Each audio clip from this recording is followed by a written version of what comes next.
Hello दोस्तों, आप सभी का स्टडी विद कॉन्सेप्ट चैनल पर बहुत बहुत स्वागत है और साथ ही स्वागत है हमारी प्री की स्क्रैच कोर्स सीरीज में, जिसके अंतर्गत आपको हिस्ट्री और पॉलिटी चल रही है। आपको ये हिस्ट्री का वीडियो दिया जाएगा और इसमें बहुत सारी चीज़ें हैं उनको बेसिक से समझेंगे। मॉडर्न हिस्ट्री का स्पेशली हिस्ट्री का ये 8वां वीडियो होगा। हिस्ट्री के कुछ वीडियो और है हम जिनको साथ शेयर करके उसके बाद हम अदर सब्जेक्ट के वीडियो चलाएंगे। आपसे यही रिक्वेस्ट है कि आपको एक एक चीज़ों के वीडियो हम कोशिश करेंगे और ये सभी रिवीजन के पॉइंट ऑफ व्यू है। महा सीरीज में हम होलिस्टिक तरीके से इनको पढ़ा रहे हैं।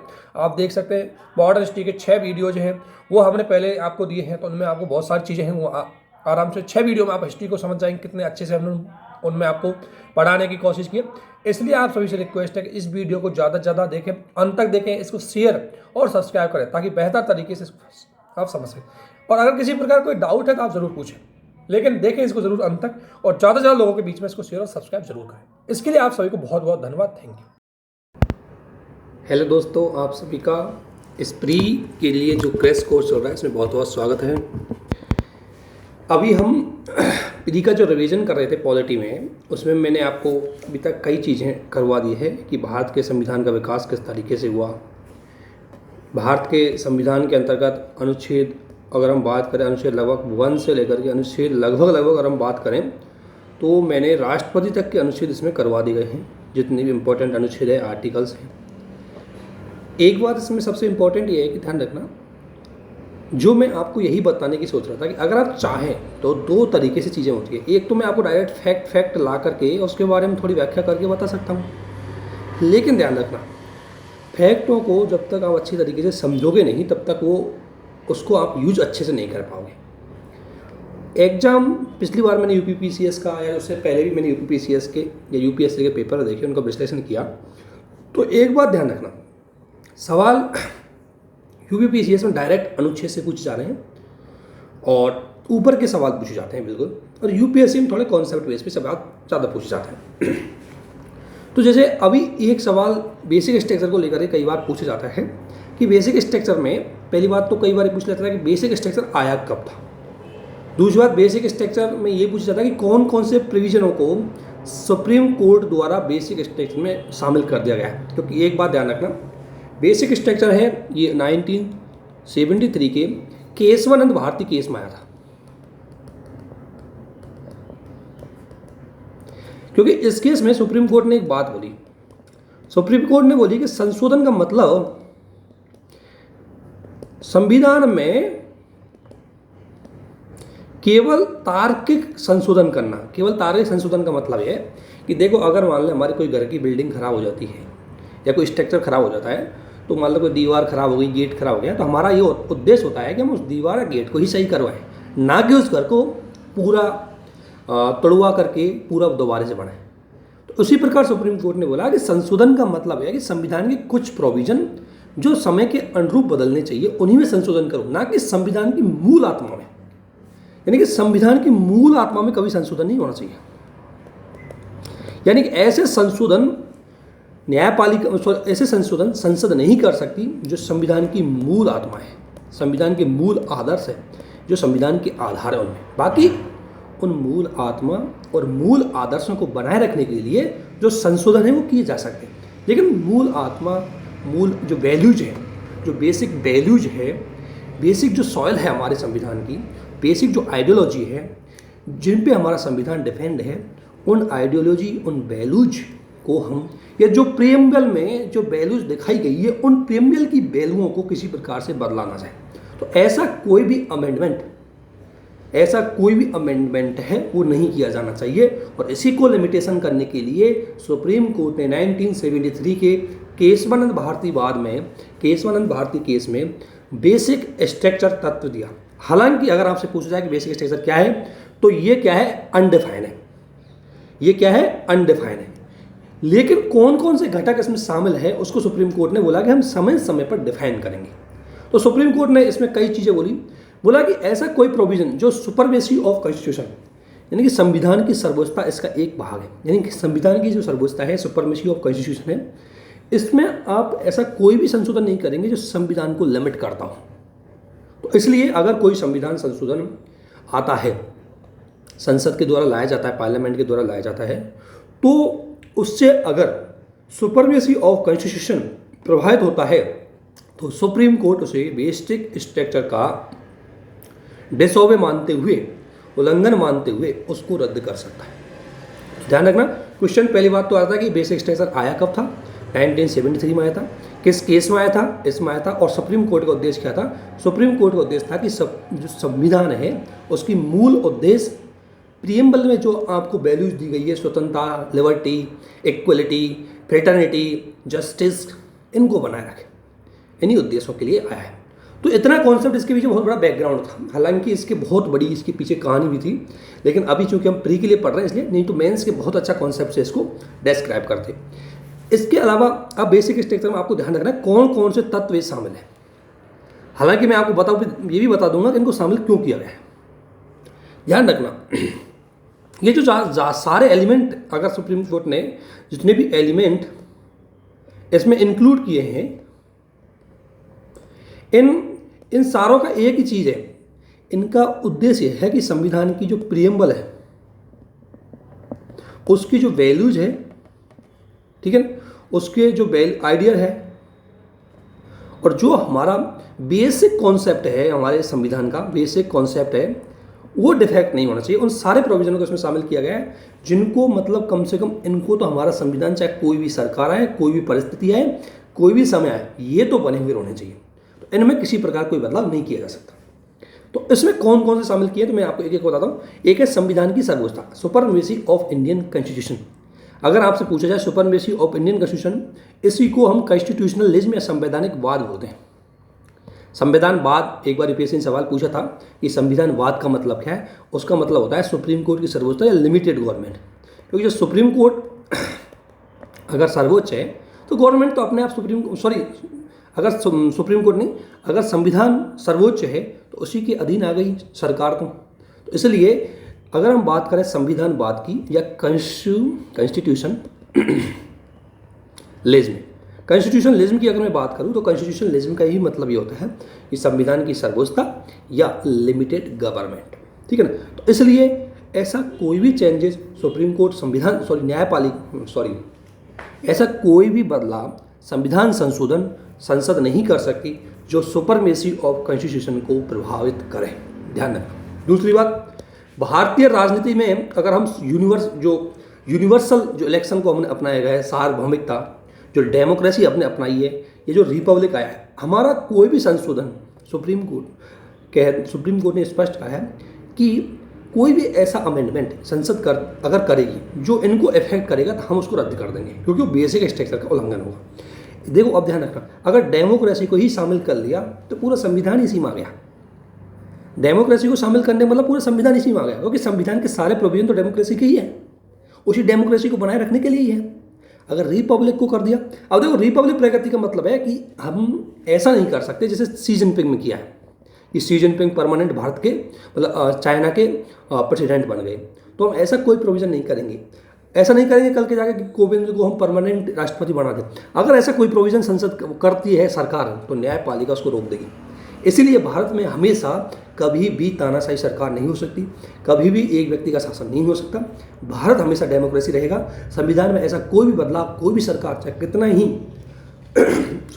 उसका कितना ही क्यों ना बहुमत हो, वो कभी भी संसद कितना ही बहुमत हो, राज्यों में चाहे कितनी ही उसकी मेजोरिटी हो, उसके बावजूद भी वो संविधान में ऐसा कोई भी चेंज नहीं कर सकती जो संविधान की रिपब्लिक नेचर को इफेक्ट करता।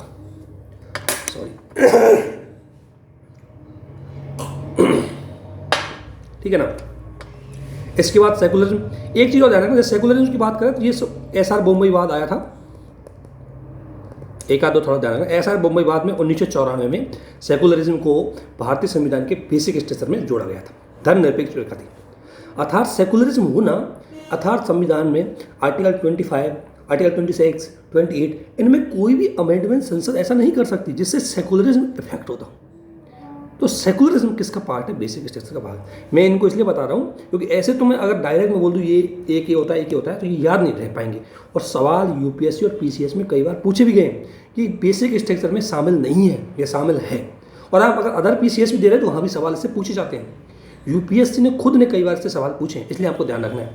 तो मैं चाहता हूँ तो आप बोलेंगे कि कौन कौन शामिल है, तो मैं डायरेक्ट बोल सकता हूँ संविधान की सर्वोच्चता है, कल्याण का राज्य है, लेकिन इनको क्यों शामिल किया गया है? इसीलिए जब इस चीज़ को आप जोड़ के पढ़ोगे तभी आप इनको याद रख पाओगे, अदरवाइज याद रखना पॉसिबल नहीं है। ये सेकुलरिज्म क्यों जोड़ा गया? क्योंकि हमारे यहाँ सेकुलरिज्म जोड़ा जाना इसलिए है कि हमारी, आपने कई बार सवाल देखा होगा मेंस के लिए भी, कि सेकुलरिज्म किस प्रकार डाइवर्सिटी ऑफ इंडिया की डाइवर्सिटी को बनाए रखता है। तो ये हमारी जो जो हमारी कल्चरल डाइवर्सिटी है, जो रिलीजियस डाइवर्सिटी है, उसको बनाए रखने में महत्वपूर्ण भूमिका निभाता है। इसके अलावा सेपरेशन ऑफ पावर, शक्ति पृथक्करण, ध्यान रखना, शक्ति पृथक्करण की अगर हम बात करें, सेपरेशन ऑफ पावर जो अनुच्छेद 50 के अंतर्गत या बात करें डीपीएसपी में बताई गई है, संसद, इसी ध्यान रखना, अगर आपने सुना होगा एक 99वां अमेंडमेंट, कॉन्स्टिट्यूशन अमेंडमेंट, संसद द्वारा 99वां या 99वां संविधान संशोधन किया गया था, जिसके अंतर्गत national judiciary appointment commission NJAC का गठन किया गया था। आपने सुना होगा, ये 2014 में आया था। सुप्रीम कोर्ट ने इसको रिजेक्ट कर दिया। किस बेस पे? इसी बेस पे सुप्रीम कोर्ट ने कहा कि NJAC है कि शक्ति पृथक्करण का उल्लंघन कर रहा है। क्यों? क्योंकि इसमें न्यायपालिका में कार्यपालिका का हस्तक्षेप बढ़ रहा था। तो कार्यपालिका का न्यायपालिका में हस्तक्षेप बढ़ना, संविधान, एक तो न्यायपालिका खुद की स्वतंत्रता और साथ में शक्ति पृथक्करण का भी उल्लंघन कर रहा था। सेपरेशन, या हम बात कर सकते जो सेपरेशन ऑफ पावर है, जो तीनों ऑर्गन्स है गवर्नमेंट के, जो तीनों ये स्तंभ है गवर्नमेंट के, इनमें जो शक्ति पृथक्करण है उसका उल्लंघन कर रहा था। इसलिए ध्यान रखना, 99वां जो कॉन्स्टिट्यूशन अमेंडमेंट था उसको सुप्रीम कोर्ट के द्वारा रद्द कर दिया गया है। और आज जो न्यायाधीशों की नियुक्ति होती है वो कॉलेजियम के माध्यम से होती है। ये हम देखेंगे थोड़ा सा। इसके बाद हमारा जो फेडरल सिस्टम है, हमारा जो फेडरल सिस्टम है, ये फेडरल सिस्टम है, इसमें भी कोई चेंज नहीं कर सकती, यानी कि राज्यों की शक्ति को सीमित नहीं कर सकती। कल के जाके क्या है आपको पता है, संसद के पास है वो संशोधन की शक्ति है। अब संसद चाहे तो ना राज्यों की सारी शक्तियां अपने पास ले ले, ऐसा नहीं कर सकती। ऐसा अगर करेगी तो सुप्रीम कोर्ट उसमें हस्तक्षेप करेगा। इसको अगर ये ध्यान रखें, इसको भी सुप्रीम कोर्ट ने SR बोम्मई बाद में, हालांकि मैंने आपको शायद बता दिया था, SR बोम्मई बाद में भी फेडरल सिस्टम को भी, यानी कि सुप्रीम कोर्ट ने स्पष्ट रूप से बोला federalism is the basic structure of Indian constitution.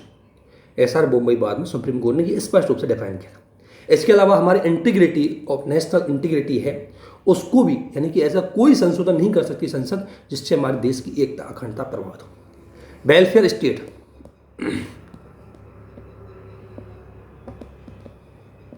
Welfare state की अगर बात करें, मैंने बताया था आर्टिकल 38 में भारत का जो स्टेट है वो वेलफेयर स्टेट है। डीपीएसपी के अंतर्गत जो स्टेट है वो वेलफेयर स्टेट है, कल्याणकारी स्टेट है।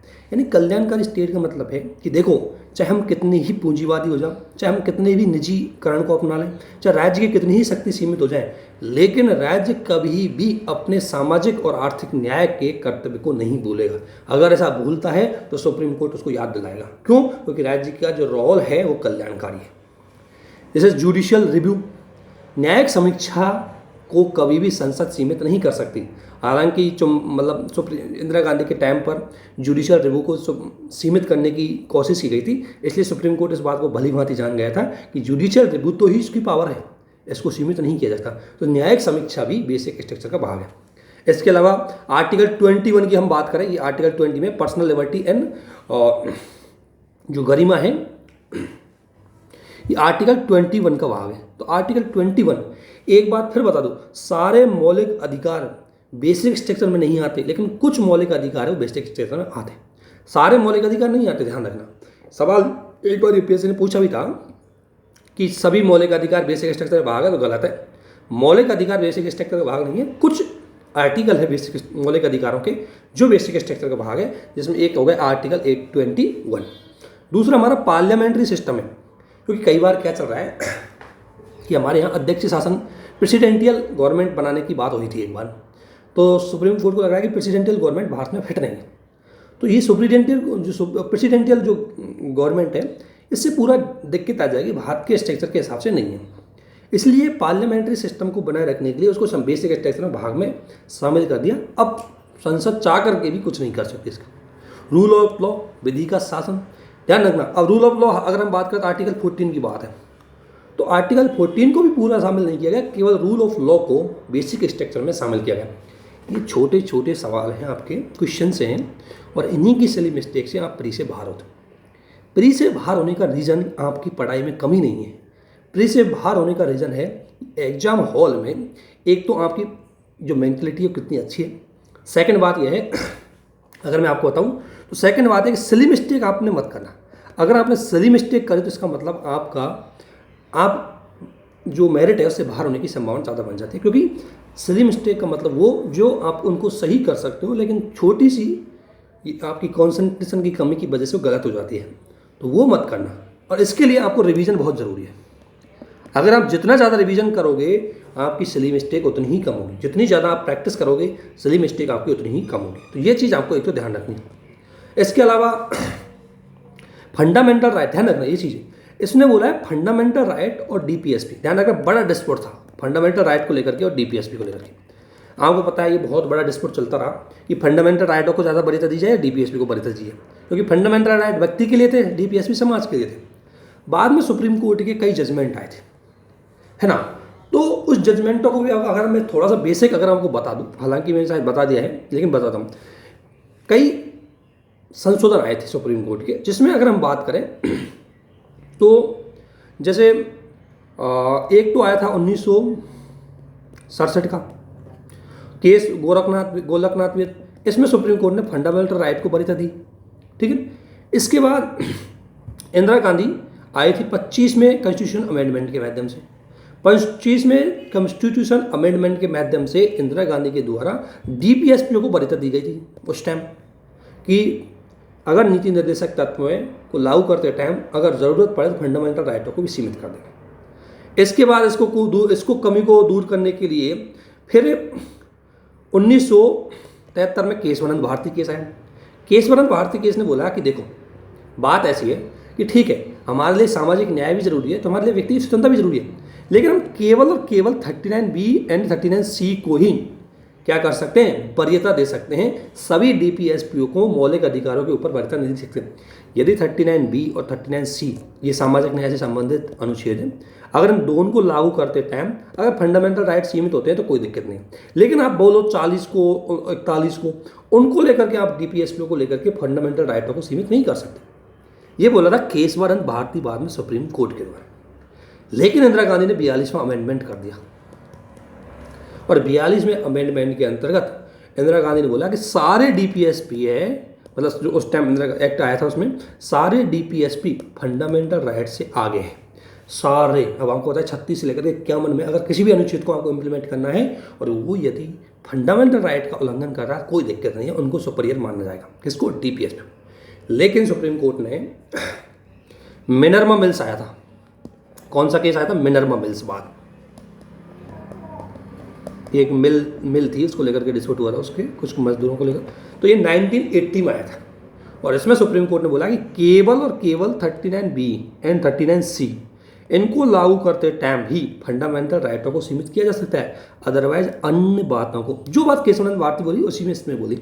लेकिन ध्यान रखना तो वर्तमान में क्या है, लेकिन इसमें सुप्रीम कोर्ट ने एक बात और बोली इसी में कि डीपीएसपी और फंडामेंटल राइट दोनों में हारमोनियस रिलेशन है, दोनों में सौहार्दपूर्ण रिलेशन है। और ये उसने सुप्रीम कोर्ट ने इसी मिनर्मा मिल्स बाद में इसको जोड़ा था, किसमें, बेसिक स्ट्रक्चर में, किसमें, बेसिक स्ट्रक्चर जोड़ा था, किसमें, मिनर्मा मिल्स बाद में। तो ये चीज़ आपको ध्यान रखना है। इसके अलावा स्वतंत्र लोकतंत्र का सबसे महत्वपूर्ण ये कि स्वतंत्र रूप से और एकदम न्यूट्रल होके ट्रांसपेरेंसी के साथ इलेक्शन हो, वो लोकतंत्र का बेसिक है। तो लोकतंत्र का चुनाव, हमारा चुनाव है तो स्वतंत्र निष्पक्ष हो, ये भी इसमें भाग है। न्यायपालिका की स्वतंत्रता, ये भी बेसिक स्ट्रक्चर का भाग है। इतना नहीं, संविधान संशोधन की शक्ति, अनुच्छेद 368 में ये ध्यान रखना, ऐसा नहीं कि सुप्रीम कोर्ट ने अपनी ही शक्ति को मतलब बढ़ा के रखा, उसने बोला कि संसद की जो संविधान संशोधन की शक्ति है वो भी बेसिक स्ट्रक्चर का भाग है। अर्थात किसी भी स्थिति में संविधान संशोधन की सुप्रीम जो संसद की शक्ति है उसको सीमित नहीं किया जा सकता। इसके अलावा ध्यान रखना मौलिक अधिकारों की आधारभूत सिद्धांत, यानी कि मौलिक अधिकारों को पूरे को शामिल नहीं किया गया, उनके जो मर्म है, मर्म यानी व्यक्ति की स्वतंत्रता, विधि का शासन, जो उनकी मेन बेसिक वैल्यूज है उनको शामिल किया गया। पूरे मौलिक अधिकारों को बेसिक स्ट्रक्चर में शामिल नहीं किया गया, ध्यान रखना ये बात। इसके अलावा रिट जारी करने का अधिकार दोनों का, चाहे हाई कोर्ट की रिट हो चाहे सुप्रीम कोर्ट की रिट हो, उनको भी बेसिक स्ट्रक्चर में शामिल किया गया है। अनुच्छेद 32 ध्यान रखना, ये मौलिक अधिकार है लेकिन बेसिक स्ट्रक्चर में शामिल है। अनुच्छेद 136 142 142 आर्टिकल है, ये फुली जस्टिफाइड फुली जो न्याय है उसकी स्थापना सुप्रीम कोर्ट का कर्तव्य बताता है। इसका मतलब क्या है, देखो आर्टिकल 152 में सुप्रीम कोर्ट के पास पावर है, अगर किसी जगह न्याय का उल्लंघन कर रहा है तो न्याय की स्थापना करवा सकता है, ये उसकी फुली पावर है। तो ये जो बेसिक स्ट्रक्चर के आपको 20 ये जो दिख रहे हैं, इनको कृपया करके प्लीज़ एक बार इनको ज़रूर समझ के ये प्रोविज़न जोड़ा गया है तो क्यों जोड़ा गया है इनको एक बार पढ़ लें, क्योंकि इनसे भी आपके डायरेक्ट सवाल पूछे जाते हैं। अगर आप टेस्ट सीरीज देखोगे तो वहाँ भी बहुत आते हैं, मेंस जो और ओरिजिनल एग्जाम होती है वहाँ भी आपको इनको देखने को मिलेंगे, इसलिए इनको एक बार समझ के याद कर लेना, ठीक है ना। और जब भी अगर बेसिक स्ट्रक्चर की बात आए तो बोलना कि सीमित और जो संवैधानिक शासन है उसकी स्थापना करता है। इसके बाद थोड़ा सा हम संसदीय और राष्ट्र इनको लेकर के सवाल पूछ लेते हैं कि संसदीय व्यवस्था की क्या विशेषता है, और संसदीय पार्लियामेंट्री सिस्टम गवर्नमेंट का ये कौन सा है,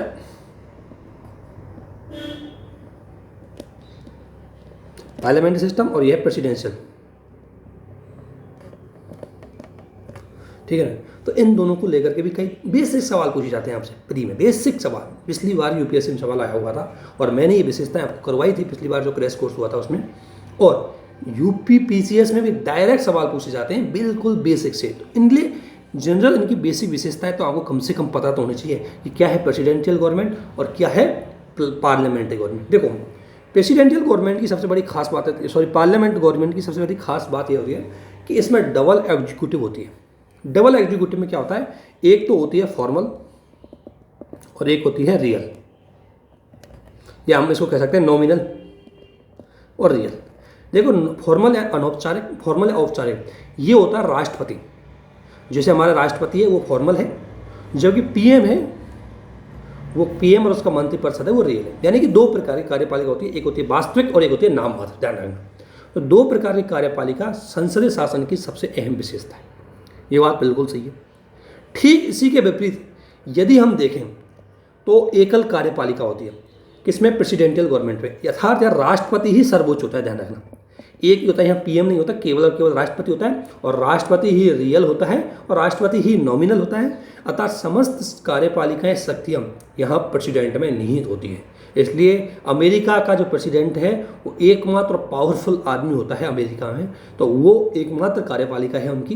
तो इसलिए प्रेसिडेंशियल गवर्नमेंट है वो अमेरिका में है, भारत में संसदीय शासन प्रणाली है। तो प्रेसिडेंशियल गवर्नमेंट है उसके अंतर्गत एकल कार्यपालिका होती है, जबकि संसदीय शासन प्रणाली के अंतर्गत डबल कार्यपालिका होती है। एक चीज़ आपको ध्यान रखना। इसके अलावा विशेषताएं एक एक देखते चलना, ये इंपॉर्टेंट है आपके लिए। इसके अलावा होता है बहुमत दल का शासन, किसमें, लोकसभा में, किसमें, लोअर हाउस में। यानी कि यहां जो विशेषता है वो ये है कि ये कहने का मतलब ये कह रहा है कि लोअर हाउस है, यानी कि जो लोकसभा है हमारी, उसमें जिस दल को बहुमत होगा वही कार्यपालिका में शामिल होगा। ध्यान रखना, हमारे यहाँ कार्यपालिका का अलग से कोई चुनाव नहीं होता, हमारी कार्यपालिका कहाँ से बनती है, विधायिका से। अर्थात संसदीय शासन की जो खास विशेषता क्या है, विधायिका और कार्यपालिका में लाइजिंग पाई जाती है, हारमोनियस पाई जाती है, समन्वयता पाई जाती है। तो इनमें क्या पाई जाती है, समन्वयता।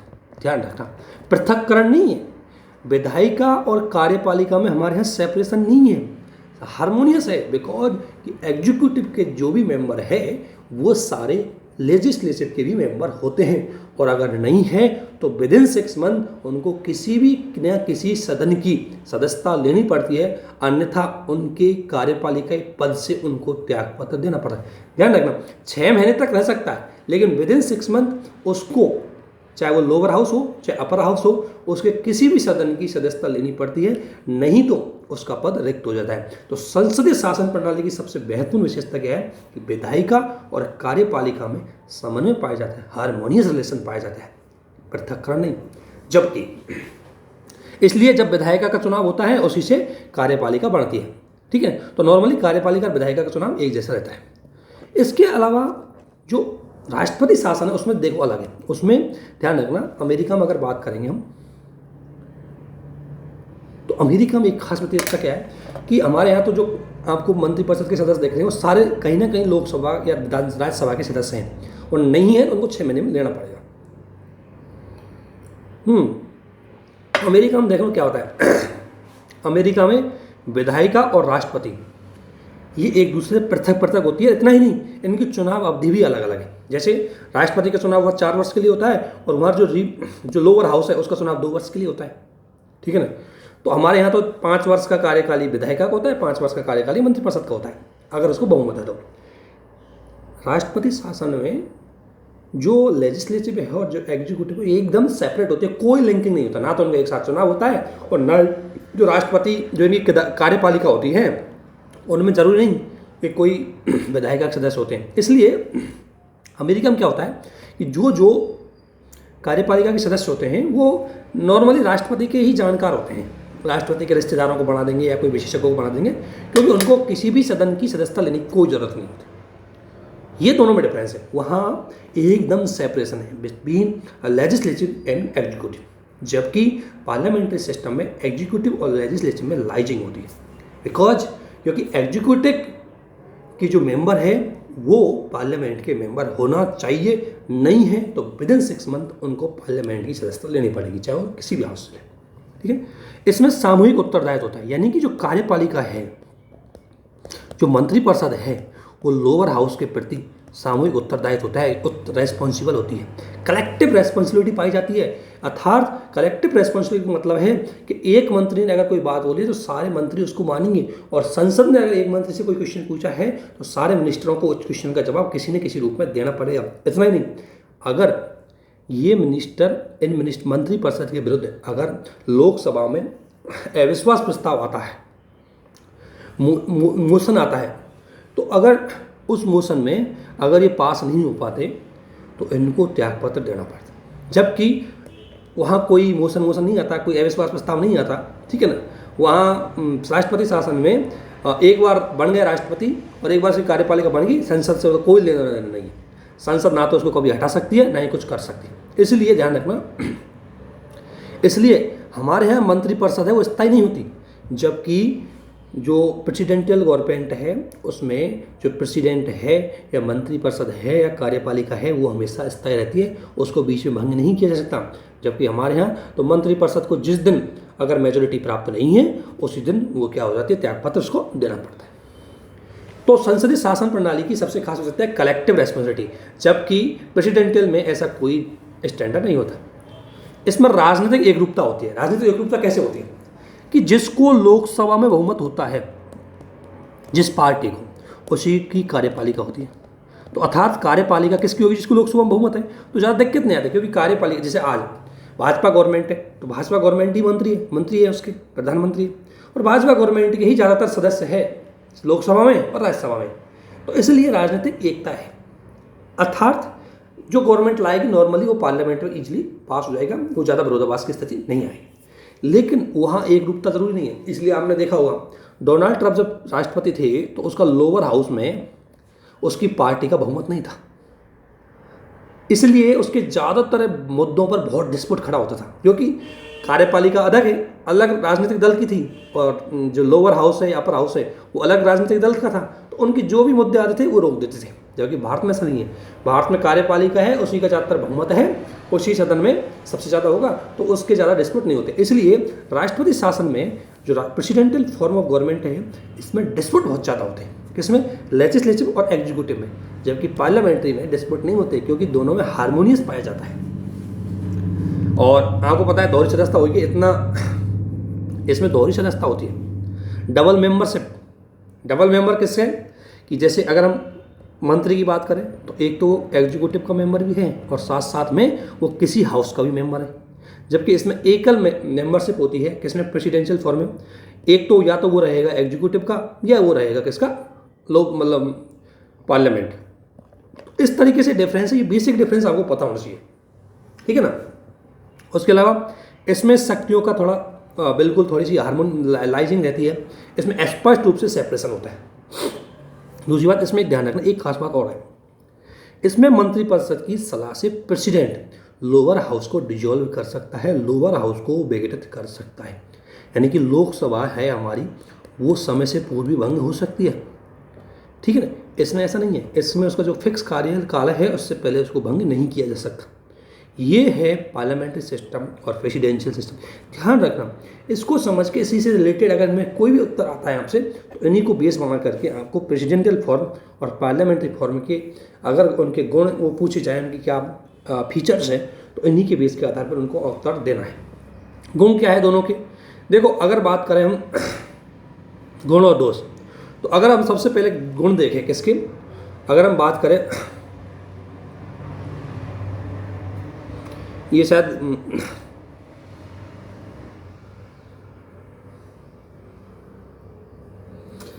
सही ढंग से नहीं लिखा, ये तो है गुण है, ये गुण तो है किसके? संसदीय। अगर संसद की व्यवस्था के हम गुण देखें तो गुण क्या है कि इसमें विधायिका और कार्यपालिका के बीच में टकराव नहीं होता।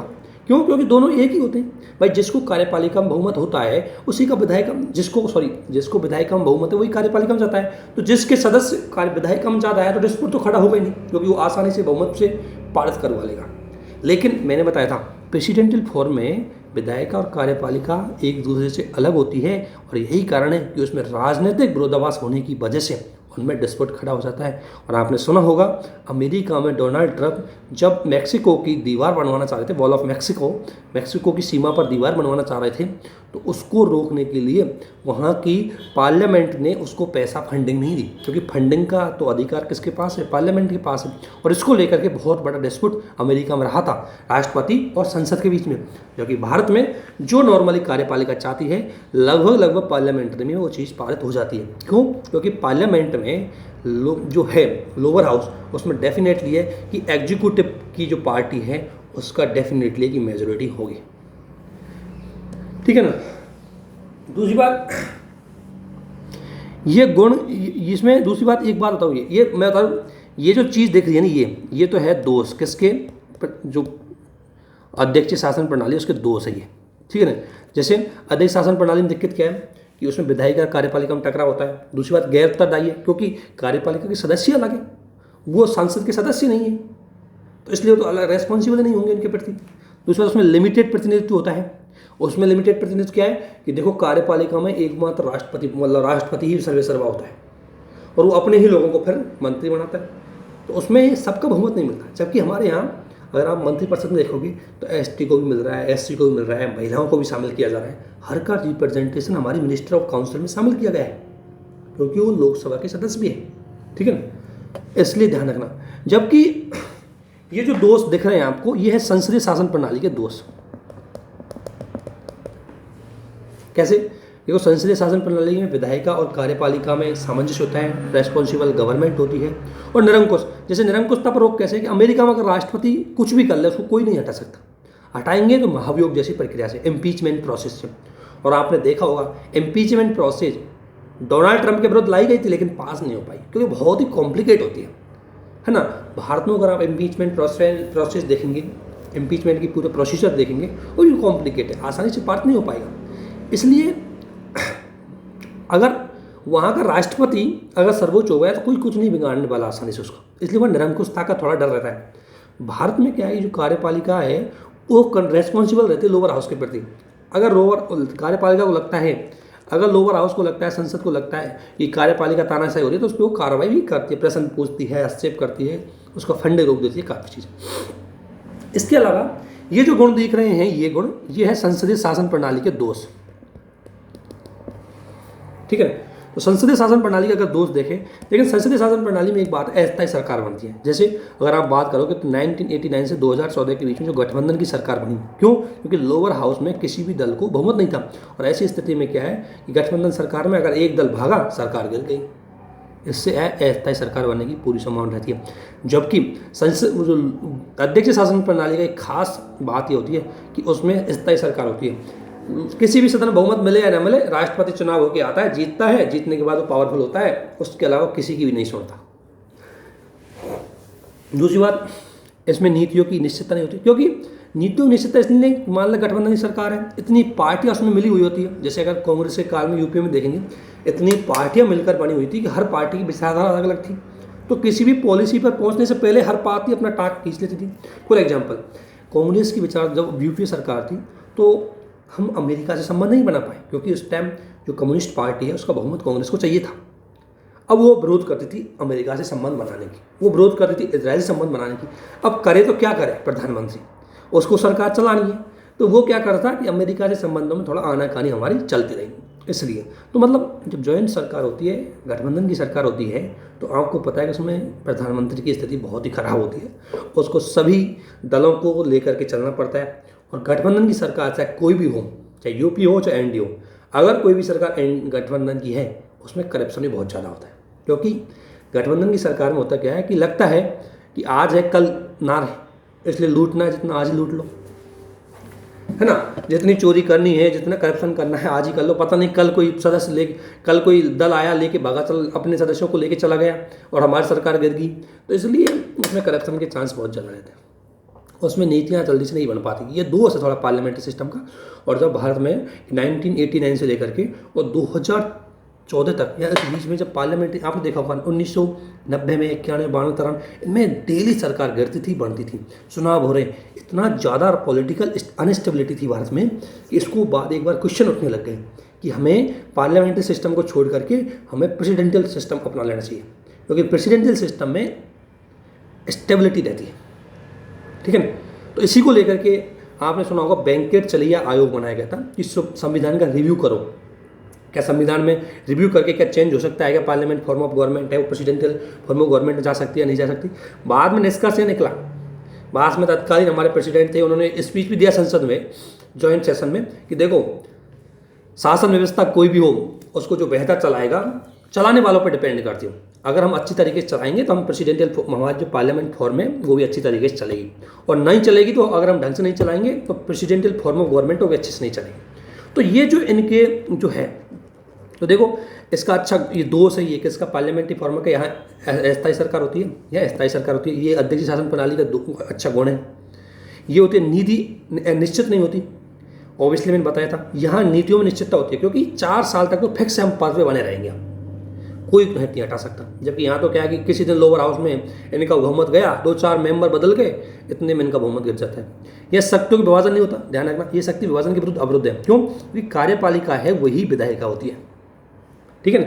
यहाँ बिल्कुल एकदम सेपरेशन ऑफ पावर हो जाता है, कार्यपालिका अलग विधायिका अलग। कार्यपालिका का कोई काम नहीं करे, विधायिका उसके मामलों को अच्छी तरीके से रोक देगी। देखो इसके अलावा इसमें अकुशल व्यक्ति कैसे, मतलब हमारे जो मंत्रिपरिषद है, मंत्रिपरिषद में सदस्य कौन से होते हैं? लोकसभा के या राज्यसभा के। अब लोकसभा राज्यसभा में आपको पता है कैसे कैसे सदस्य चुन के आते हैं। कई तो ऐसे आते हैं जिनको पढ़ना नहीं आता, है ना। ऐसे ऐसे मेंबर हमारे पार्लियामेंट में चुन के आ रहे हैं और उनको बना रहे हो आप फॉरेन मिनिस्ट्री, उनको दे रहे हो आप एनवायरमेंटल मिनिस्ट्री। तो उसमें स्पेशलाइजेशन कैसे आएगा, उसमें एक्सपर्टाइज कैसे आएगी, विशेषज्ञता कैसे आएगी? इसलिए सरकार में विशेषज्ञता का अभाव रहता है किसमें? संसदीय शासन प्रणाली में। जबकि जो प्रेसिडेंशियल फॉर्म ऑफ गवर्नमेंट है उसमें एक्सपर्टाइज बहुत ज़्यादा रहती है, क्योंकि जो प्रेसिडेंट है वो उन्हीं व्यक्तियों को सेलेक्ट करता है, उनका इंटरव्यू लेता है, बहुत बड़ी प्रोसेस होती है, उन्हीं व्यक्तियों को सेलेक्ट करता है जो उस क्षेत्र विशेषज्ञ में विशेषज्ञ होते हैं। हमारे यहाँ बढ़ा दिया एजुकेशन मिनिस्ट्री, खुद ग्रेजुएशन पास नहीं है। संसदीय शासन प्रणाली में बढ़ा दिया एजुकेशन मिनिस्ट्री, खुद ग्रेजुएशन पास नहीं है। अब वो क्या ग्रेजुएशन के बारे में जाने, मतलब क्या एजुकेशन के बारे में डेवलप करेगा। जबकि अमेरिका में जो प्रेसिडेंशियल फॉर्म ऑफ गवर्नमेंट है वो किसी को भी चूज कर सकते हैं, तो वो केवल एजुकेशन क्षेत्र में जिन्होंने बहुत महत्वपूर्ण काम किया उसी को सेलेक्ट करके बैठाएंगे, इसलिए वहाँ पर एक्सपर्टाइज ज़्यादा रहती है। ये दोनों में एक महत्वपूर्ण अंतर है। तो आपको सबसे महत्वपूर्ण चीज़ें यही जानना है, इन दोनों में अंतर है। देखो चाहता तो मैं डायरेक्ट बता देता, लेकिन मैं इसलिए समझा रहा हूँ ताकि अपन को समझ करके और भी चीज़ें जोड़ सकते हैं। कुछ भी आ जाए आप उसको ऐड कर सकते हो, यार ये गुण तो पार्लियामेंट का है, ये गुण है ये प्रेसिडेंशियल का है, ठीक है ना। इनमें क्या अच्छा है क्या बुराई है, ठीक है ना। इसके बाद ये तो था, अभी हम देख रहे थे फॉर्म ऑफ गवर्नमेंट, ऊपर पढ़ रहे थे, ये तो फॉर्म ऑफ गवर्नमेंट थी, पार्लियामेंट्री सिस्टम और प्रेसिडेंशियल सिस्टम। अब हम पढ़ेंगे कि फॉर्म ऑफ गवर्नमेंट के साथ ये जोग्राफिकल सिस्टम के आधार पर जो एडमिशन अपनाया जाता है उसके आधार पर हम विभाजन करेंगे। तो एक होती है संघ सरकार जिसे बोल रहे हैं फेडरल फॉर्म ऑफ गवर्नमेंट, और एक होती है यूनिटरी, हम सेंट्रलाइज बोल सकते हैं इसको। ठीक है ना। ये दो गवर्नमेंट होती है, इनकी विशेषताओं को हम देखते हैं। तो जो संघीय सरकार और एकात्मक सरकार है, ये ज्योग्राफिकल आधार पर शासन को विभाजित करने के लिए शासन का सेपरेशन किया जाता है, उसको बोलते हैं।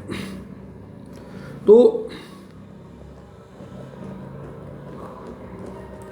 जो संसदीय शासन प्रणाली और प्रेसिडेंशियल फॉर्म में अगर अब तक चल रहा था, वो गवर्नमेंट की फॉर्म थी, किस आधार पर अपनाए हमें शासन चलाने के लिए। लेकिन एक शासन को इकाइयों में विभाजित करके चलाएं या एक गवर्नमेंट के द्वारा ही चलाया जाए सेंट्रल लेवल पर, उसको विभाजन करने के आधार पर संघीय सरकार और एकात्मक सरकार है, उसका विभाजन किया गया। देखो, पार्लियामेंट का एग्जाम्पल तो आपको पता है, सबसे अच्छा एग्जाम्पल तो इंडिया ही हो गया। और अगर हम प्रेसिडेंशियल फॉर्म का एग्जाम्पल देखें तो यूएस है। अब चलते हैं हम संघीय सरकार में। संघीय सरकार है फेडरल सिस्टम ऑफ गवर्नमेंट और यूनिटरी सिस्टम या सेंट्रलाइज सिस्टम ऑफ गवर्नमेंट। तो देखो, संघ सरकार में क्या होती है, दो सरकारें होती हैं, डबल गवर्नमेंट होती है। डबल गवर्नमेंट का मतलब है वह एक तो होता है सेंटर और एक होती है उसकी इकाइयाँ स्टेट। तो सेंटर और स्टेट की जो इकाइयाँ होती है, इनमें शक्तियों का डिवीजन होता है, शक्तियों का विभाजन होता है। तो संघीय शासन प्रणाली फेडरल सिस्टम की मेन विशेषता होती है कि सेंटर और उसकी स्टेट, इन दोनों के बीच में शक्तियों का विभाजन होता है। विभाजन का मतलब होता है कि राज्यों की अपने विषय होते हैं जिन पर वो अपना कार्य करता है, और संघ के अपने सब्जेक्ट होते हैं जिन पर वो संघ अपना काम करता है। तो संघीय सरकार की अगर विशेषता देखें तो इसमें डबल गवर्नमेंट होती है, एक होती है सेंट्रल लेवल पर, एक होती है रीजनल लेवल पर, यानी कि एक बोलते हैं नेशनल लेवल पर, एक होती है रीजनल लेवल पर। दो सरकारें होती हैं और दोनों सरकारों के बीच में डिवीजन ऑफ पावर होती है। क्या होती है? डिवीजन ऑफ पावर, शक्ति विभाजन। और ध्यान रखना, इसीलिए ये क्षेत्रीय सरकार और ये राष्ट्रीय सरकार एक दूसरे के समकक्ष, यानी कि एक दूसरे के हम कह सकते हैं समकक्ष होती है। एक दूसरे में इनका दोनों कोई अधीनस्थ नहीं होती, सबऑर्डिनेटिंग नहीं होता, इसमें इक्वल होती है, समकक्ष होती है। और जो रीजनल गवर्नमेंट है वो नेशनल गवर्नमेंट से एकदम ऑटोनॉमस भी होती है। तो जो विशेषता मैं बताना चाह रहा हूँ उसमें यह है कि अगर आपसे पूछा जाए संघीय शासन प्रणाली की सबसे फर्स्ट विशेषता, अगर सबसे बेस्ट विशेषता पूछती जाए और ऑप्शन दिया हुआ है विभाजन, तो आपको पहले विभाजन को चूज करना है। तो जो डिवीजन ऑफ पावर है स्टेट और नेशनल और रीजनल पावर में, रीजनल गवर्नमेंट में, वो किसकी विशेषता है?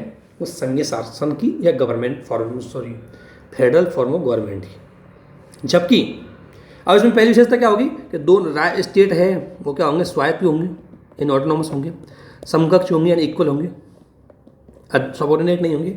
और इतना ही नहीं, उनको जो पावर मिलेगी वो कहाँ से मिलेगी? कॉन्स्टिट्यूशन से, संविधान से।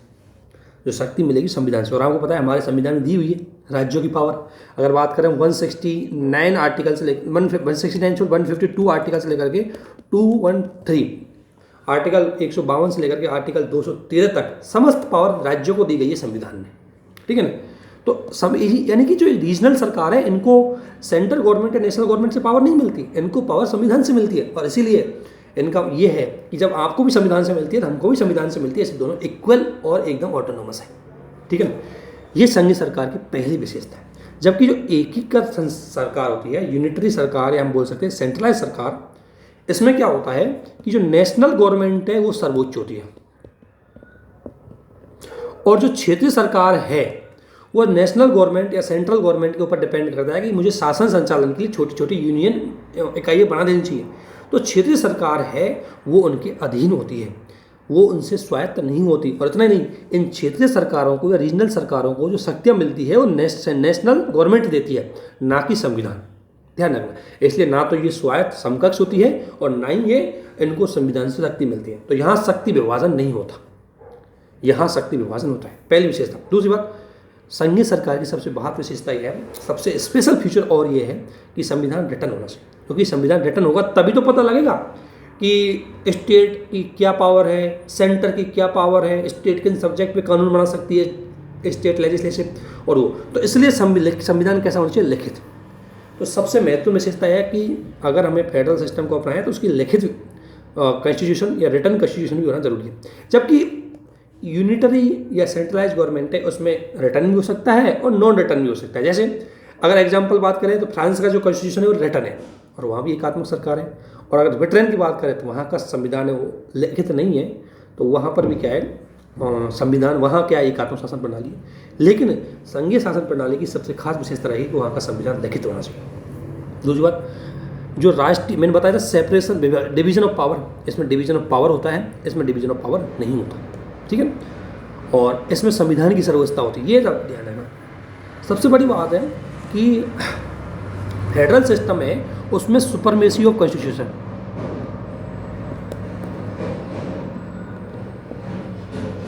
क्यों? क्योंकि उसमें संविधान की इसलिए सर्वोच्चता है कि अगर मान लें हम संसद को सर्वोच्च बना दें तो राज्य अधीन हो जाते, और अगर इसलिए हमने संसद को सर्वोच्च नहीं बनाया, हमने बोला संविधान सर्वोच्च। और संविधान यदि सर्वोच्च है तो उसी सर्वोच्चता में से संघ को शक्ति दी गई है, उसी सर्वोच्चता में से राज्य को शक्ति दी गई है। अर्थात राज्य और संघ दोनों को समान बनाए रखने के लिए, दोनों पर नियंत्रण बनाए रखने के लिए संविधान को सर्वोच्च बनाया गया। ये चीज़ आपको ध्यान रखनी है ना। तो इसलिए सुपरमेसी ऑफ संविधान, ये विशेषता इनको लेकर के यूपीएससी ने पिछली बार भी सवाल पूछे हैं, पीसीएस में सवाल पूछे, डायरेक्ट फीचर्स है उनके सवाल पूछे जाते हैं, इसलिए मैं फीचर्स पे ही फोकस कर रहा हूँ, ठीक है ना। कई बार सवाल आ सकता है कि सबसे बेस्ट फीचर, तो ध्यान रखना सबसे बेस्ट फीचर की अगर मैं बात करूँ तो यहाँ ये होगा शक्ति विभाजन, पहला फीचर होता है इसका, सेपरेशन ऑफ पावर या डबल गवर्नमेंट, ये वाला, ठीक है ना। उसके बाद तो लिखित संविधान में होना चाहिए, सर्वोच्च संविधान सर्वोच्चता, इतना नहीं, कठोर संविधान। देखो संघीय शासन प्रणाली की विशेषता कठोर, यानी कठोर कैसे कि संविधान के कुछ ऐसे प्रोविजन जो स्टेट से जुड़े हुए होंगे उनमें संशोधन पार्लियामेंट ही नहीं कर सकती, उनमें संशोधन का तरीका जटिल होगा, जिसमें कम से कम आधे राज्यों की लेजिस्लेटिव असेंबली से भी परमिशन लेनी पड़ेगी। और इसलिए हमारे संविधान में प्रोविज़न है कि अगर कोई विषय जो संघ और राज्य से जुड़ा हुआ है और अगर उसमें संसद संविधान संशोधन करना चाहती है तो संसद तो खुद विशेष बहुमत से पारित करेगी, साथ साथ में देश की आधी विधानसभाएं उनको भी बहुमत से पारित करना पड़ेगा, तभी जाकर के संविधान में संशोधन हो सकता है। इसलिए भारत का संविधान कैसा है, रिजिडिटी पाई जाती है भारतीय संविधान में, कठोरता पाई जाती है इसकी वजह से। जबकि जो एकात्मक सरकार में संविधान कठोर भी हो सकता है, लचीला भी हो सकता है। जैसे ब्रिटेन का संविधान बहुत लचीला है, फ्लेक्सिबिलिटी है, जब चाहे मन चाहे जब संशोधन कर सकते हैं। जबकि फ्रांस का संविधान है बहुत रिजिड है, उसमें आसानी संशोधन नहीं हो सकते। तो लेकिन ये ध्यान रखना फेडरल की ये डेफिनेटली विशेषता क्या होगी कि इसमें रिजिड संविधान होना चाहिए। दूसरी बात, फेडरल में न्यायपालिका अगर हम बात करें तो एकदम इंडिपेंडेंस न्यायपालिका होनी चाहिए। इसका रीज़न क्या है कि मान लें अगर संघ में और राज्य में अगर डिस्प्यूट खड़ा हो गया तो इसको रिजोल्व करने के लिए कोई तो होना चाहिए, तो इसलिए न्यायपालिका ही काम करती है। इसलिए ध्यान रखना हमारा सुप्रीम कोर्ट है वो उसका पहला ही जो जुरिडिक्शन आता है वो डिस्प्यूट सेटलमेंट में आता है, किसमें, स्टेट और सेंटर में। तो वो स्टेट और सेटलमेंट, स्टेट और उसके बीच में जो विभाजन है उसका महत्वपूर्ण भूमिका निभाता है।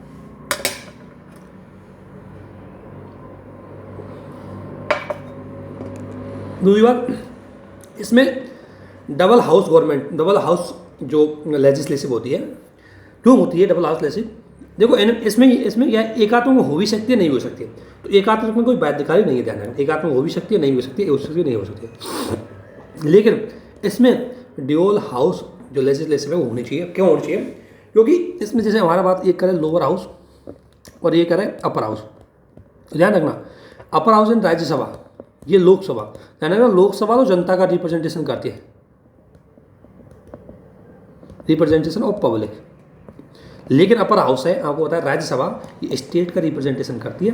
क्योंकि देखो संसद ज़्यादातर संविधान में आपको पता है एक संविधान है और संविधान ज़्यादातर संसद को शक्ति प्राप्त है कि संशोधन करे। अब मान लो संशोधन कोई शक्ति कर रही है तो उसमें राज्यों का हित को बनाए रखने के लिए राज्यसभा को भी पावर दे रखी है कि अगर हमारे हित के कोई विरोध है तो राज्यसभा रोकती है। इसलिए राज्यों के हित की बात करने वाला सदन कौन सा है? राज्यसभा। तो ये विशेषता इसकी महत्वपूर्ण विशेषता है। अगर इनमें से कोई एक पूछी है तो अगर इसमें से एक भी है तो वहाँ की विशेषता हो जाएगी। अगर उसके बेस्ट पूछिए तो डिवीजन ऑफ पावर पहली बेस्ट है, उसके बाद संविधान की सर्वोच्च आ जाएगी, स्वतंत्र न्यायपालिका, ये सब है। उसके बाद तो सारी ही इंपॉर्टेंट है, ये सभी शक्तियाँ होनी चाहिए, सारी जो फीचर्स हैं होनी चाहिए। अब देखिए, अब ये तो आपको पता है थोड़ा सा कि ये चीज़ें तो आपको पता है। जैसे शक्ति विभाजन तो हमारे 7वीं शेड्यूल है, उसमें संघ सूची, समवर्ती कॉन्क्रीट लिस्ट, यूनियन लिस्ट, ये हो गई कॉन्क्रीट लिस्ट, ये हो गई स्टेट लिस्ट और ये हो गई अदर लिस्ट, जिसे बोलते हैं अवशिष्ट सूची, है ना। आपको पता है कि यूनियन लिस्ट पे कानून बनाने की शक्ति संसद को है, केवल और केवल संसद ही कानून बना सकती है। समवर्ती जो कॉन्करेंट लिस्ट है इस पर कानून बनाने की शक्ति दोनों को है, लेकिन अगर दोनों में डिस्प्यूट होता है तो संसद को वरीयता दी जाती है। किसको? संसद को। लेकिन मैं आपको एक एक्सेप्शन और बता देता हूँ कि अगर कॉन्करेंट लिस्ट के किसी विषय पर अगर कोई क्या हुआ, डिस्प्यूट खड़ा हुआ एक कानून को बना करके, लेकिन राज्यों द्वारा अगर उस विषय पर किसी कानून बनाया और उसमें राष्ट्रपति ने परमिशन दी है तो उस समय वो राज्य का कानून ज़्यादा सुपीरियर चला जाएगा। हालांकि नॉर्मल स्थिति में संसद का कानून सुपीरियर रहता है, लेकिन अगर राज्य के कानून को आपको पता है कि गवर्नर है उस पर परमिशन के लिए राष्ट्रपति के पास भी रख देता है, और यदि वो राष्ट्रपति के पास रखा गया है तो उसमें राष्ट्रपति ने परमिशन दी है, फिर वो एक्ट बना है, तो वो एक्ट संसद के एक्ट को भी मतलब क्या दे सकते हैं, चुनौती दे सकता है। तो इसलिए एक परिस्थिति में ही समवर्ती सूची के विषय पर स्टेट के कानून को वरीयता मिलती है। कब? जब वो राष्ट्रपति से परमिशन लेता है तब। अदरवाइज हमेशा इसमें कंकरेंट लिस्ट पर अगर कोई विधि है उसमें डिस्प्यूट हुआ है तो इसमें पार्लियामेंट का जो कानून है उसको ज़्यादा वरीयता दी जाएगी। इसके अलावा स्टेट लिस्ट की अगर मैं बात करूँ तो स्टेट लिस्ट पे कानून है केवल और केवल उसमें राज्य बना सकते हैं, लेकिन कुछ एक्सेप्शनल चीज़ें हैं जिनमें इस संसद को भी कानून बनाने की शक्ति है राज्य सूची के विषय पर। जैसे एक तो आर्टिकल 352 लागू होता है तो भी संसद को लगता है तो राज्य सूची के विषय पर कानून बना सकती है। आर्टिकल 3 राष्ट्रीय शासन, राष्ट्रीय आपातकाल की अगर मैं बात करूँ नेशनल इमरजेंसी की, तो नेशनल इमरजेंसी में कानून बना सकती है। दूसरी बात 356, यानी कि अगर राज्य में आपातकाल लग गया तब तो आपको पता है कि संसद ही कानून बना सकती है, वहाँ तो डिजॉल्व हो जाती है विधानसभाएं। तो इसके अलावा एक तीसरा प्रोविजन क्या है, इसमें आर्टिकल 250 है शायद, आर्टिकल 250 एक बार कन्फर्म कर देना। आर्टिकल 250 में अगर कोई हमें इंटरनेशनल एग्रीमेंट को इम्प्लीमेंट करवाना है, कोई हम अंतर्राष्ट्रीय संधि या समझौता करके आए और उसको इम्प्लीमेंट करवाना है, लेकिन इम्प्लीमेंट करने के लिए कोई स्टेट सूची उसमें जुड़ी हुई है, तो उस विषय पर भी संसद कानून बना सकती है उस एग्रीमेंट को इम्प्लीमेंट करवाने के। इसके अलावा आर्टिकल 249 है। आर्टिकल 249 में ये प्रोविज़न है, आर्टिकल 249 में प्रोविज़न है कि अगर राज्यसभा एक स्पेशल मेजोरिटी से एक रेजोल्यूशन लाए, विशेष बहुमत से एक रेजोल्यूशन लाए और राज्यसभा ये डिसाइड कर दे कि जो स्टेट की कोई सूची है उसमें कोई विषय नेशनल इंटरेस्ट के लिए इंपॉर्टेंट है, यानी कि स्टेट सूची में या स्टेट लिस्ट में निहित कोई विषय अगर राष्ट्रीय हित के लिए महत्वपूर्ण है, अगर राष्ट्रीय हित के लिए महत्वपूर्ण है, और ये काम कौन करेगा? राज्यसभा, क्योंकि राज्यसभा ही राज्यों का प्रतिनिधित्व करती है। तो राज्यसभा विशेष बहुमत से ऐसा रेजोल्यूशन ला देती है तो संसद उस विषय पर कानून बना सकती है, तो संसद उस विषय पर कानून बना सकती है और यह कानून 1 साल तक ही वैलिड रहेगा। दोबारा अगर वो इम्पोर्टेंट होता है तो दोबारा इस पर और कानून बना सकती है, लेकिन ये कानून की शक्ति राज्यसभा रेजोल्यूशन लाती है फिर संसद सदन कानून बनाता है। तो ध्यान रखना, यानी कि आर्टिकल 249 के अंतर्गत भी राज्यसभा के विशेष रेजोल्यूशन के बाद, विशेष प्रस्ताव के बाद संसद भी राज्य सूची के विषय पर कानून बना सकती है। और एक और विशेषता है कि जब 2 या 2 से अधिक राज्य चाहे, 2 या 2 से अधिक जो स्टेट है वो चाहे कि हमारे किसी कानून पर संसद विधि बनाए, हमारी किसी विषय पर संसद विधि बनाए, तो संसद उस पर विधि बना सकती है। लेकिन जिन जिन राज्यों ने, स्टेटों ने रिक्वेस्ट की है उन्हीं स्टेटों में वो कानून लागू होगा, पूरे भारत में लागू नहीं होगा। ध्यान रखना। तो इसलिए 5 आधारों पर ये ध्यान रखना किन 5 स्थितियों में संसद स्टेट लिस्ट पे भी कानून बना सकती है। और आपको पता है अवशिष्ट, अगर मैं बात करूं अवशिष्ट लिस्ट की बात करूं तो अवशिष्ट लिस्ट पर कानून बनाने की शक्ति है वो संसद के पास है। इसको थोड़ा सा कंफ्यूज मत होना। अगर मैं बात करूं 1935 के एक्ट की, और 1935 में ये जो अवशिष्ट शक्ति है, जो अदर्स पावर है, अदर लिस्ट है, ये अदर लिस्ट में क्या किया, इसमें जो शक्ति है 1935 के अधिनियम में ये शक्ति दी गई थी गवर्नर को, यानी वायसराय को, ठीक है, वायसराय को दी गई थी। उसके अलावा जो मुस्लिम लीग के द्वारा एक प्रोविजन लाया गया था 14 सूत्रीय फॉर्मूला, 1928-30 की समथिंग आया था, 14 फीचर्स वाला जो फॉर्मूला है, इसमें मुस्लिम लीग ने समर्थन किया कि ये अवशिष्ट शक्तियाँ राज्य में निहित होनी चाहिए। ध्यान रखना, मुस्लिम लीग ने राज्य में निहित की बोली। 1935 के अधिनियम में ये अवशिष्ट सूचियाँ किसमें, गवर्नर, ये भी सवाल आया था। 1935 के अधिनियम में अवशिष्ट शक्तियाँ किसके पास है, गवर्नर के पास होती है। लेकिन भारतीय संविधान में अवशिष्ट शक्तियाँ किसके पास होंगी, ये किसके पास है, संघ के पास, संसद के पास, ठीक है। ये आपको एक चीज़ ध्यान रखनी। तो ये अभी ये विशेषता है जिनसे सवाल ज़्यादातर पूछे गए हैं। अब ध्यान रखना, इसमें आप थोड़ा सा अगर देखा है तो अंदर थोड़ा सा देख लेना राज्यों में क्या क्या पावर है वो, लेकिन नॉर्मली सवाल यहीं से पूछे जाते हैं। एक सवाल ये पूछे जाते हैं सरकारी आयोग की। सरकारी आयोग है, ये केंद्र और राज्यों के बीच में डिस्प्यूट को सेटलमेंट करने के लिए सरकारी आयोग का गठन किया गया था 1983 में। 1983 में इसका गठन किया गया था। जनवरी 1988 में इसने अपनी रिपोर्ट दी थी, और इसमें चूँकि चीफ जस्टिस थे रंजीत सिंह सरकारिया, उसकी अध्यक्षता में इसका गठन किया गया था, इसलिए सरकारी आयोग बोलते हैं। ध्यान रखना, कब आया था? 1988 में। इसने अपनी अनुशंसाएं दी, और 3 अनुशंसाएं दी कि किस प्रकार से संघ को शक्तिशाली बनाया जाए, किस प्रकार से राज्यों की स्वायत्ता को बनाया जाए, और किस प्रकार से सहकारी संघवाद की बात की जाए। तो इन्हीं को एक एक को देखेंगे, क्योंकि ध्यान रखना, मैं फिर बता रहा हूँ, पिछली बार यूपीपीसीएस में सवाल आया था कि इंटर स्टेट गवर्नमेंट की रिकमेंडेशन किसने दी थी। ये आप देखोगे अक्टूबर में 2000 पेपर लगा था 2021 में अक्टूबर में, और उसमें यूपीपीसीएस में सवाल पूछा था। ध्यान रखना ये, इसलिए मैं इन रिकमेंडेशन को लेके आया हूँ, क्योंकि इनमें से किसी भी रिकमेंडेशन को लेकर के सवाल पूछे जाते हैं हर साल कोई ना कोई। आपका 1 नंबर तो पक्का है, यहाँ से 2 नंबर तो पक्के हो जाएंगे, कम से कम 1 क्वेश्चन तो पक्का है आपका। इसलिए इनको एक बार अच्छे से देखेंगे हम, और समझ के इनको फिर आप इनको ख़त्म करेंगे। तो ये चीज़ें, लेकिन मैं सोच रहा हूँ कि इनको क्यों ना हम सेपरेट रखें वीडियो में, क्योंकि ये बहुत अच्छे से, इनका बहुत ज़्यादा सवाल है, बहुत ज़्यादा रिकमेंडेशन है, इसलिए तो इनको हम एक बार और देखेंगे। एक वीडियो और फेडरल सिस्टम पे बनेगा, और इसके बाद हम इमरजेंसी प्रोविजन पे आएंगे।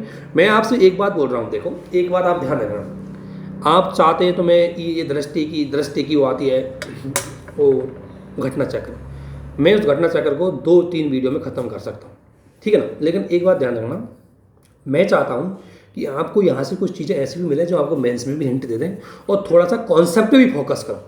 क्योंकि अगर आपको एडमिनिस्ट्रेशन में जाना है, देखो आप अगर ये बात ऐसे एक चीज़ों की बात करें, मैं बोल देता हूँ सबऑर्डिनेट आपको, जैसे यूपीएसएससी की करनी है, लेखपाल की करनी है, तो वहाँ तो आपको घटना चक्र बेस्ट होती है।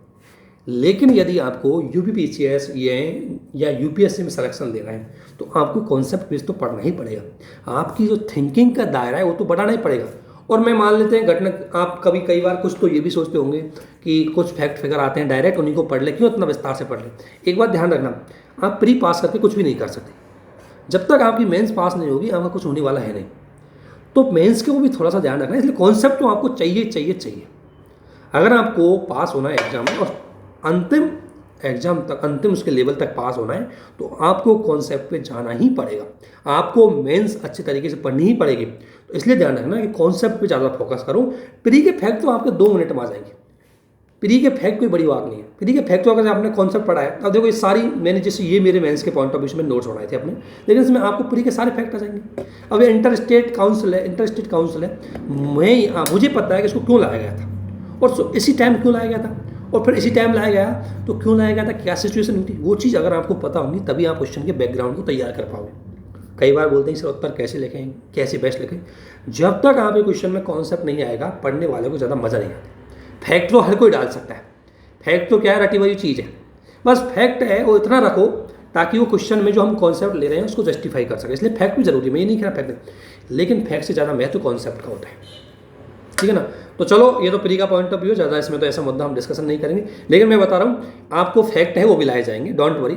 अगर कोई सोच रहा हो आप में से कि सर फैक्ट नहीं आ रहे इसमें, मैं आपसे गारंटी दे रहा हूँ सारे फैक्ट लाएंगे जो प्री में आपके साथ पास होंगे। और सर मैं उनकी PDF बनाई हुई है, वो ग्रुप में भी शेयर कर दी जाएगी, तो वो सारी चीज़ें आपको मिल जाएंगी।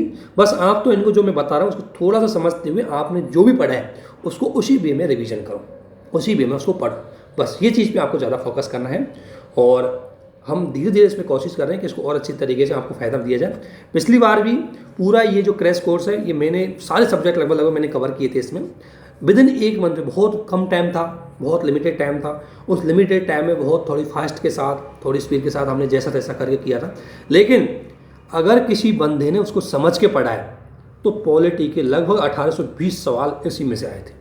लेकिन बात यह कि समझ के, अब आप बोल दें कि डायरेक्ट तो बहुत कम सवाल मिलते हैं। जैसे ये तो खैर डायरेक्ट था, ये सवाल अंतर्राज्यीय परिषद का तो डायरेक्ट सवाल था कि ये तो सरकारी आयोग ने दिया था। लेकिन सवाल डायरेक्ट भी आते हैं और थोड़ा सा इनडायरेक्ट वे में भी आते हैं। अब जैसे आपसे पूछ लिया एक सवाल, मान लेते हैं, मैं एग्जांपल देता हूँ, एक सवाल पूछ लिया कि भारत में क्या कारण है कि अगर प्रधानमंत्री इस्तीफा दे दे तो मंत्रिपरिषद भंग हो जाती। अरे स्पष्ट कारण है कि कलेक्टिव रेस्पॉन्सिबिलिटी। तो ये कॉन्सेप्ट है, ये मैं थोड़ा बताऊंगा आपको कि क्या कारण है। अब आपसे पूछ लें कि संसदीय शासन है और कलेक्टिव रेस्पॉन्सिबिलिटी है, और कलेक्टिव रेस्पॉन्सिबिलिटी में हेड क्या है, वो प्रधानमंत्री है। अगर प्रधानमंत्री गया तो मिनिस्टर ऑफ काउंसिल ही गई, इसलिए कि कॉन्सेप्ट को समझ के ही आप अगर एग्जाम को फाइनल पास करना चाहते हैं तो इंपॉर्टेंट है। और भाई आपको अगर प्री पास करना है तो आप कोई भी फैक्ट पढ़ के पास कर सकते हो, प्री कोई बड़ी बात तो है नहीं। लेकिन अगर यूपीएससी की प्री पास करना है तो आपको कॉन्सेप्ट पे जाना ही पड़ेगा। और यूपी पीसीएस की प्री में अब तो कॉन्सेप्ट बेस्ड सवाल आने लग गए, जो ये कथन कारण वाले होते हैं ना, ये आपको कथन, ये सारे जो आपको सवाल देख रहे हैं ये सब कॉन्सेप्ट वाले हैं। और सच में अगर आपने कॉन्सेप्ट लगाया तो आप ऐसे सवालों के जवाब भी दे दोगे जिनके उत्तर आप पे नहीं आता। लेकिन कॉन्सेप्ट आपको पता होना चाहिए, तभी आप पार्टों को एलिमिनेट कर पाओगे, आइडिया लगा पाओगे। क्योंकि एक चीज़ ध्यान रखना, कितने ही फैक्ट पढ़ लो आप 100% तो नहीं रट पाओगे ना। आपके पास 100% कोई ऐसा रिसोर्स होगा जो आपको सभी इन्फॉर्मेशन वहाँ से दे देगा। आपको कुछ तो क्वेश्चनों का आंसर आइडिया से देना ही पड़ेगा। 10 से 20 क्वेश्चनों का आंसर तो आपको कॉन्सेप्ट पे ही या कुछ लॉजिक लगा के ही देना पड़ेगा। और उसके लिए आपके पास कॉन्सेप्ट होना बहुत ज़रूरी है। इसलिए मैंने थोड़ा इसको विस्तार से रखा है। अदरवाइज मैं चाहता तो इसको 6 वीडियो में ख़त्म कर सकता था, कोई बड़ी बात नहीं है। फैक्टों को लेने में मुझे क्या दिक्कत है, मुझे तो बहुत ईजी लगता, लेकिन मुझसे वो चीज़ें होती नहीं है। मुझे फैक्ट पढ़ाए भी नहीं आते, मुझे फैक्ट पढ़ाया भी नहीं जाता और ना ही मुझ पर आता है पढ़ाना। तो मैं तो कॉन्सेप्ट से पढ़ता हूँ और मेरी कोशिश है कि आप भी कॉन्सेप्ट से पढ़ें। अगर आपको सक्सेस चाहिए तो कॉन्सेप्ट समझें। मैं आपको एक थोड़ा सा ब्रीफ बताता हूँ। इंग्लिश मीडियम वालों को प्री ज़्यादा टफ नहीं लगती। मेरे दोस्त है कई, उनसे मैंने वो क्योंकि उनके पास कॉन्सेप्ट अच्छा है। तो बोला यार इसका ये तो हो ही नहीं सकता, इसको हटाओ आंसर में से, ये नहीं हो सकता, इसको बेटा। ये रिस्क बेस्ड क्वेश्चन होते हैं जिनमें उनकी पॉसिबिलिटी आंसर सही होने की ज़्यादा होती है हमसे। हम क्या है, ये हम तो जाके पेपर में सोचेंगे अरे यार ये मैं पढ़ के आया हूँ और ये नहीं पढ़ के आया, नहीं पढ़ के आया इसको छोड़ देता हूँ। अरे ज़रूरी थोड़ी है आपने जो पूरा पढ़ा है वो पूरा मिल जाए, कभी भी पॉसिबल नहीं। इसलिए ध्यान रखना, थोड़ा कॉन्सेप्ट के साथ, समझ के साथ आप उसको करें। और समझ के साथ ही आपको बताया जा रहा है जितनी भी कोशिश हो रही है। इसलिए और आप सभी को इसमें बहुत बहुत धन्यवाद। अगर कोई शब्द मेरी राजस्थान में टंग है राजस्थान की थोड़ी सी, तो मेरी कोई शब्द अगर आपको सब सही से समझ में नहीं गया तो आप कमेंट भी कर सकते हैं। उससे मैं अगर मुझे टाइम लगेगा मैं कमेंट देखूंगा, आगे से उन चीज़ों को सुधारूंगा। रही बात इंग्लिश वालों के लिए, तो मेरी जितनी जो कीवर्ड है वो इंग्लिश में बोलने की कोशिश कर रहा हूँ। और आप चाहे तो मैं तो इंग्लिश में भी काफ़ी इसको फ्लो बनाने में कोई दिक्कत नहीं है, लेकिन हिंदी वालों के विशेष को भी ध्यान रखा जाता है। और आपकी भी लैंग्वेज डेफिनेटली आपने भी थोड़ा बहुत हिंदी तो पढ़ा होगा, इसलिए हिंदी आप समझ जाओगे। रहे कुछ कई कीवर्ड, अगर मुझे लगता है तो और कीवर्ड है उनको मैं इंग्लिश में और लिख देंगे और बता दिया जाएगा आपको। और नहीं, अगर कोई भी आपके समझ में नहीं आया तो उसको आप कमेंट में डाल के पूछ सकते हैं कि ये कीवर्ड का मतलब क्या है हिंदी के का। क्योंकि हम भी देखो हिंदी मीडियम के हैं तो इतनी ज़्यादा बहुत फास्ट इंग्लिश तो हमें नहीं आती, ठीक है ना। लेकिन यह कि अगर आप कहोगे तो उसकी प्रिपरेशन भी हम करके आपको पढ़ा सकते हैं। लेकिन अभी हमारा फोकस ज़्यादातर है, दोनों चीज़ों का बैलेंस रखना पड़ता है। क्योंकि हिंदी मीडियम वालों के लिए भी इंग्लिश के शब्दों का ध्यान ज़्यादा वो नहीं है, इसलिए मुझे दोनों शब्दों का यूज करना पड़ रहा है। तो आप कोशिश करें कि अच्छे से चीज़ें समझें। डेफिनेटली अगर आपने समझ के लिखा है, पढ़ा है, अगर समझ के पढ़ा है तो आप उत्तरों के जवाब दे पाओगे। मैं पिछली साल के आए हुए सवाल से प्री और यूपीपीसीएस के दोनों के सवालों को आपको बता सकता हूँ कि यहाँ से आए थे, जबकि मैंने पिछली साल भी लगभग इन्हीं नोट्सों के आधार पर आपको करवाया था। तो इसी के साथ इसको समाप्त करते हैं। आप सभी को बहुत बहुत धन्यवाद। जय हिंद, जय भारत।